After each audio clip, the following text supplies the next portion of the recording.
Hey everyone, as you already know, Yara was recently approved for a green card, so I want to tell you today about the process and our struggles with finally getting approved for her green card. We applied for the green card shortly after getting married, and the paperwork was sent back to us actually 4 times before we finally decided to hire a lawyer. I will advise everyone now, get a lawyer from the beginning if you want everything to go smooth. So after hiring a lawyer, first we went to a few and they were trying to really overcharge us. I looked at prices online and I talked to a friend who was working for an attorney in Baton Rouge. He referred me to him, I went to find him, and he made everything happen for us. It took us about 9 months to get Yara's work authorization and social security card, followed by finally getting her green card in about 17 months. The reason it took so long was due to processing times during COVID. After getting the paperwork sent back 3 or 4 times, we finally decided to hire a lawyer. After getting the paperwork sent back so many times, Yara was really upset. So I'm gonna call her over here to come and explain to you her side of the story. Yara, come on in, let's tell everybody about your experience. One thing I really want people to understand is how hard it is, understanding the proper steps to take, and understanding that there's also a finish line and you can get your green card eventually. Yeah, when I was new that Jovi screwed up my document 4 times, I was so upset because I was like, he doesn't tell me because I was pregnant the mom and he was the one that upset me. Yeah. But after the second time, I'll tell I want to tell everyone now, hire a lawyer from the beginning. It's the smart thing to do, even though you don't want to spend the money. Hire a lawyer, everything will be smoother. But tell everyone about your family, about not seeing your family for so long, how hard that is, and are you excited to see them? It's crazy to not be able to see the family for 2.5 years or something. I remember it's hard, and of course I'm excited to see my family. It's just hard to think about this green card. Yeah, one thing that we really lucked out on, as you've seen on the show, we were able to get a 10-year green card instead of a 2-year. Most people get a 2-year green card because they get it in a faster processing time. If you get your green card 2 years after getting married, you get a 10-year green card. So now she's good to, she has permanent residency in the States now for 10 years. Which is really great because now I don't need to worry about for a long time to get a green card again and all that stuff, you know. I need to care about going to interview.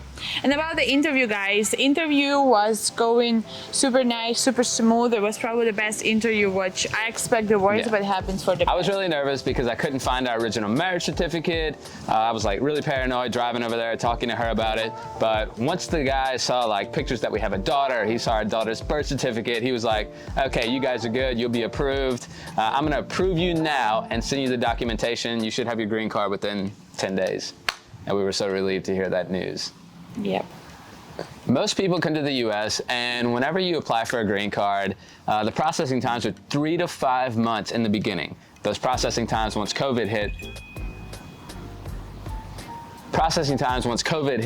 went up to 17 months, 18 months. So us delaying the paperwork actually hurt us because the processing times got longer in that time frame.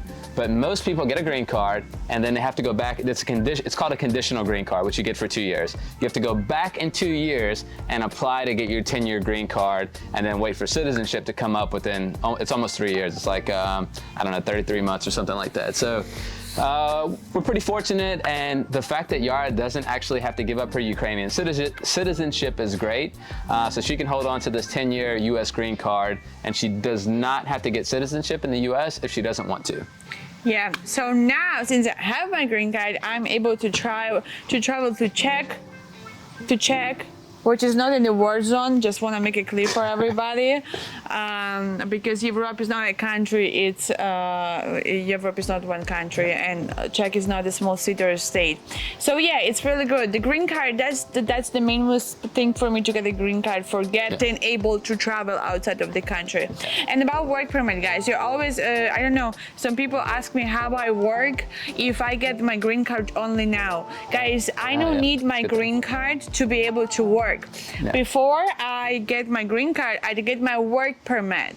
So what happens is you apply for different documentation whenever you're applying for the green card. First thing that comes in is your work authorization, your social security card, and what's called a advance parole. Advance parole gives you a one-time pass to leave the country, but you're also not guaranteed to get back in, because if your green card, if you have any issues with your application while you're abroad, you'll have issues getting back into the US. So it's safest not to use advanced parole, but our attorney told us that many of his clients have already been in and out the country using that without an issue.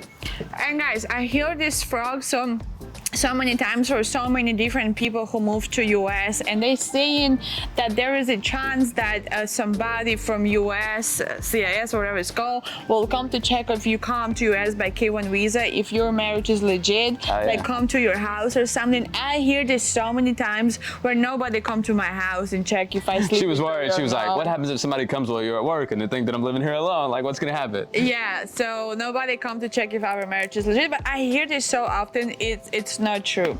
What do you think is the most important for people to get a green card? For people to get the green card, have a real relationship. Don't try to have a fake relationship. Have a real relationship. Show that you're in love together. Get married. And if you're in love, then you deserve to get a green card. If you're not, I don't think you deserve to get one. So that's just my opinion. I hate people who are scammers and who are trying to go through this process because it hurts other people. People who go through the process with bad intentions hurt her from getting her documentation faster because there's a pileup of applications with so many of those being fraud. Yeah. So if you want to come to US and you're not in love, you just want to use somebody for a K1 visa, please don't do it. There's so many other visas that you can get, like a working visa, I don't know, any visa that you can get. Come by travel visa and then apply for your green card. You can do that. The main thing I want to do here is encourage anyone who's going through the process, don't give up, because it is hard. It is hard. Expensive. It's expensive. It's stressful. It's actually caused problems in our marriage because we argued a lot about, who's wrong for what and who should have filed the documentation, why we do it wrong. But understand there is a finish line. If you are legit, you are going to get approved and you continue on with your marriage. So even though it's stressful, even though it's expensive, in the end, it's worth it. I agree. Okay. I think it's great. Yep.